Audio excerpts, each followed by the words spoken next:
Pre-calculus.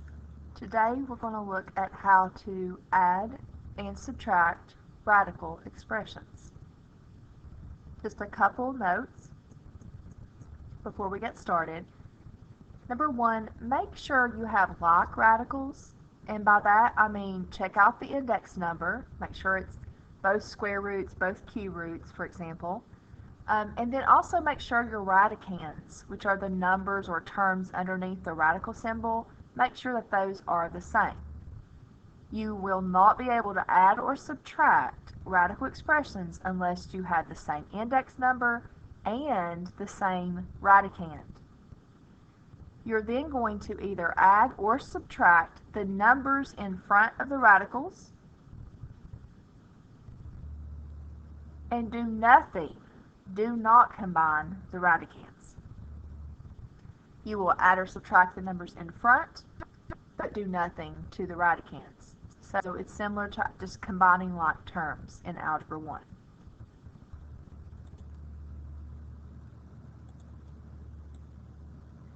Example 1. We check out index number. We notice both of these are 2. The coefficient here is a 3. This coefficient's a negative 2. We're paying attention to the index number and then the radicand. Radicand is what I'm underlining right now. Since the indices and the radicands are the same, we are allowed to continue. We are to do the sign rule. So 3 minus 2 just becomes 1. Square root of 5x. Or the square root of 5x is fine. So that would be your answer. That's simple.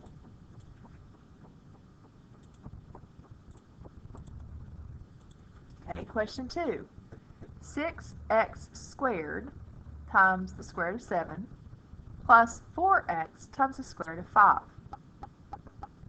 In order to add or subtract radicals, you have to check indices first. Our indices are 2, which is understood here. This 2 is on the x, so that's a power, but there is an understood 2 here and an understood 2 here. Next, you check the radicands. Radicands have to match.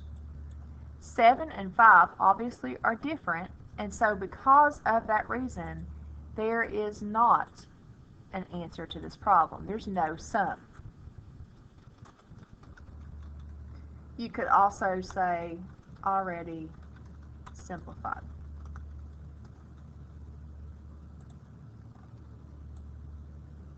Question 3.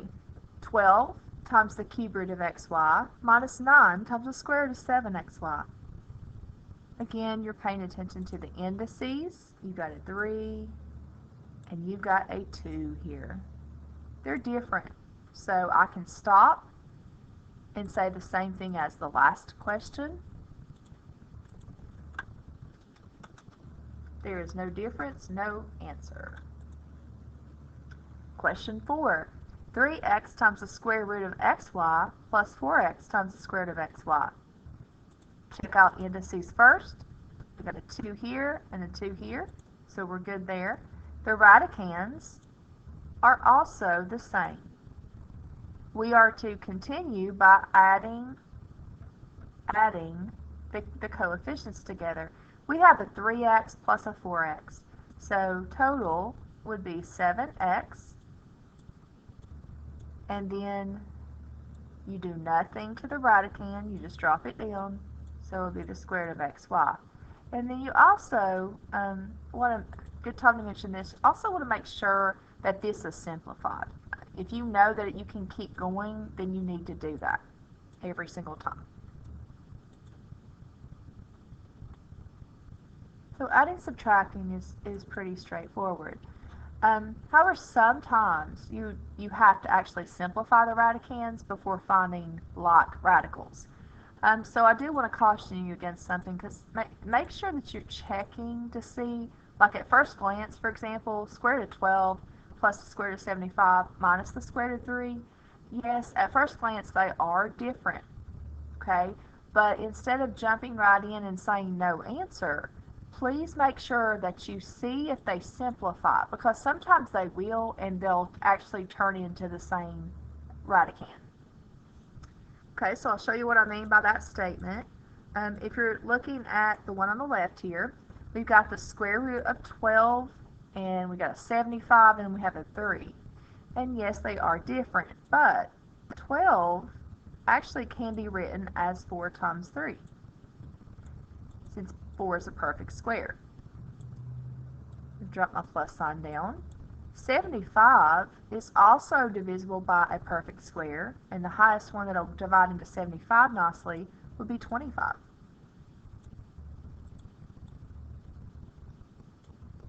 And then the last term, 3, the only thing that will divide into 3 is 1, so I'm just going to leave 3 alone.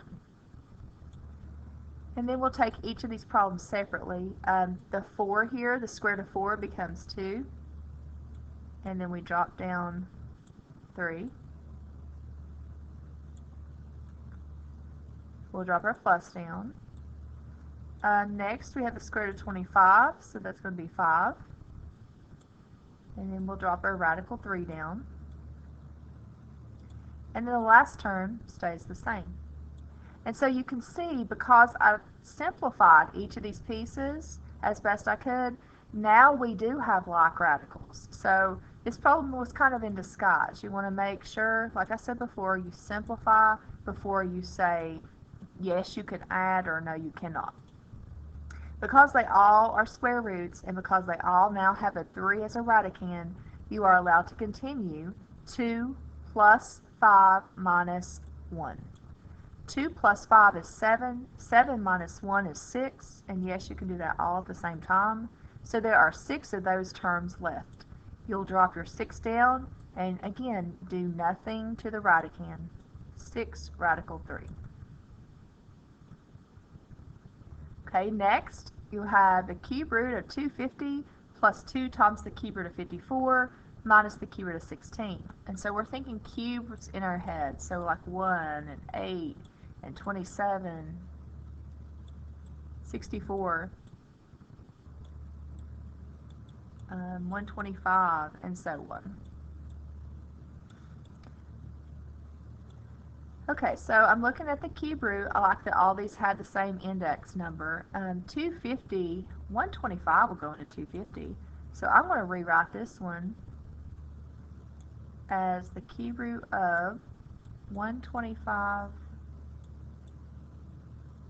times 2. And then next, I'll drop down my plus sign and my 2. And I'll do like the cube root of 54. Now 54 is not in this list, but 27 does go into 54, so we'll simplify that radical. So that will go 2 times, so it's 27 times 2. And then I'll drop down, let's see, minus the cube root of 16. Now 16 is also not a perfect cube, but 8 goes into it, so we're going to write 16 as 8 times 2. And then, like I said before, do each of your problems. So we'll simplify that. The cube root of 125 is 5, since 5 times 5 times 5 equals 125. And we'll drop down our cube root of 2.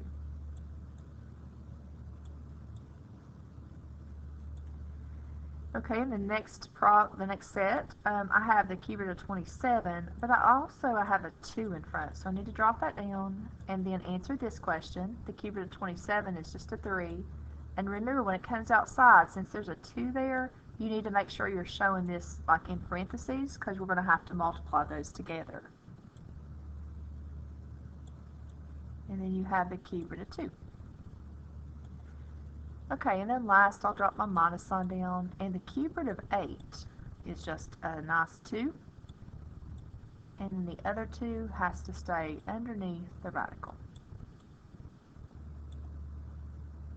And now you notice on the screen that like each of these, after I simplified, they all have the same index number, and they actually all have the same radicand. And so because of that, we are allowed to continue. So this one's going to be 5 plus, this is actually 6. And kind of just write it right underneath. So 5 plus 6 is 11, and 11 minus 2 is 9. So there are 9 of those terms left. And so you'll just write 9 times the cube root of 2. And that will be the simplified answer.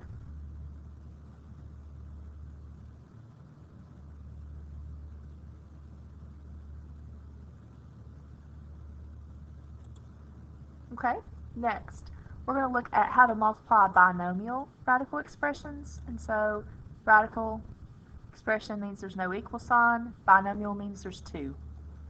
Use distributive property twice or just use FOIL, which is whichever one you're more comfortable using. They both work the same way. Example, number 1, 4 plus 2 radical 2 times 5 plus 4 radical 2. I see 2 terms here in the first parentheses. I see 2 terms in the second parentheses. I'm going to do FOIL, so that will be first. That will be second. That will be outside. This is your inside. And these terms are your last. Alright, so let's see what this looks like. First, 4 times 5 would be 20.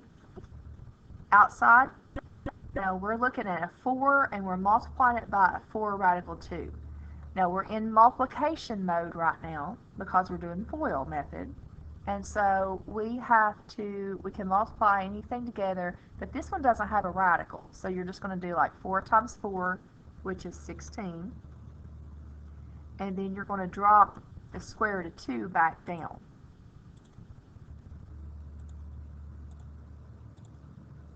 Like that. Alright, to continue, the inside would be positive 2 radical 2 times 5. So you're going to do 2 times 5, which is 10. And then you're going to drop your square root of 2 down. And then last, positive 2 times positive 4 is positive 8. And then the square root of 2 times the square root of 2 is the square root of, square root, there we go. And remember, when you're multiplying and both of these have a radical, you're supposed to multiply the radicands together. So 2 times 2 is 4. Alright, next step, we got 20. I want you to notice right now on your screen that these two look the same. They have the same index number and they have the same radical. So after you do first, outer, inner, last, and you've completed the FOIL method, then your brain switches from multiplication mode to adding or subtracting mode. So I drop my 20 down. I'm going to combine my like radicals, which are the ones I have underlined in yellow right now. And so I'm going to say that 16 plus 10 is 26 square roots of 2. Remember, when you're adding radicals, you do nothing to the radicand. And then the last term I see is a plus 8, and then I have square root of 4. But we know the square root of 4 actually simplifies.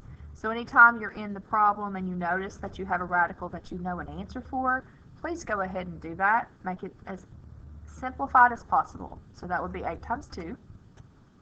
Okay, so the next step would read 20 plus 26 radical 2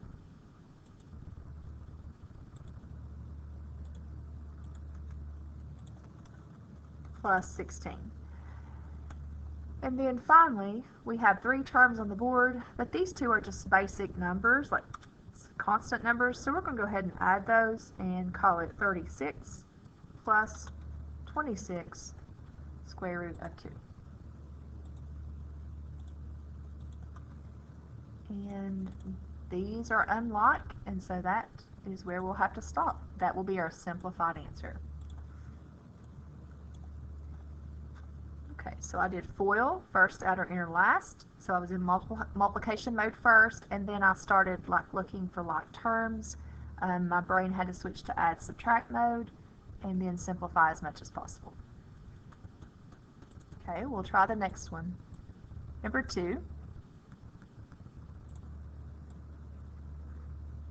is, we've got 3 minus square root of 7 times 5 plus 7, and let me throw in a radical here since it is not on your screen. We'll throw in a 2 there. Okay? Alright, so let's start with first, then outside, then the inside terms, and then the last terms.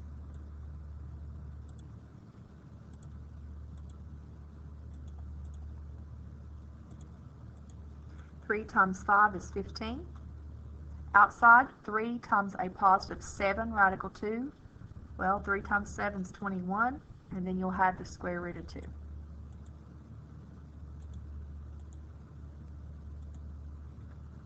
Inside, you're looking at the negative 1 radical 7 times 5.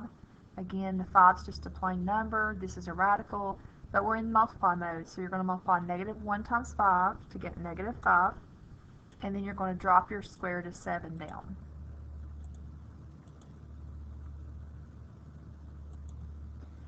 And then last, you've got a negative times a positive. That's going to be a negative. And you've got a 1 here, remember, and a 7 here. 1 times 7, 7. And then I've got the square root of 7 times the square root of 2. So we're in multiply mode. We are multiplying the radicands together. So that's going to be like 7 times 2, which is 14. And then right now on the board I have 1, 2, 3, 4 terms. I'm looking to see if I can combine anything like I could on the last problem. I don't see any more nice whole numbers, so 15 is simplified. These two in the middle do not even have the same radicand, so we cannot subtract 21 minus 5. We can't put those together. And likewise, the last term is a different radicand. And I can't simplify 2. There's no perfect square that divides into 2 other than 1. Same deal with 7, and same deal with 14. And so it looks like that is where I will have to stop. And sometimes that happens. Sometimes you do all the FOIL method and then notice each of your terms are different and you cannot simplify any further.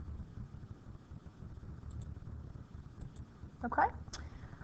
Be careful because sometimes they like to do what they did in the complex number unit also and throw in like a square root of an 8, maybe minus 3, and then put a big power of 2 outside.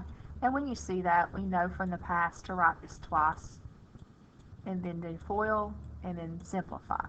And since I just made this one up very quickly and I threw in an 8, you would want to definitely simplify that because 8 is 4 times 2. So you can either wait until after you multiply and do it or do it up front.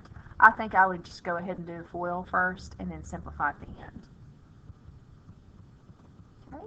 So again, the learning target today was actually adding and subtracting radicals, but I did throw in a couple multiplication problems because you have to know both multiply and add and subtract.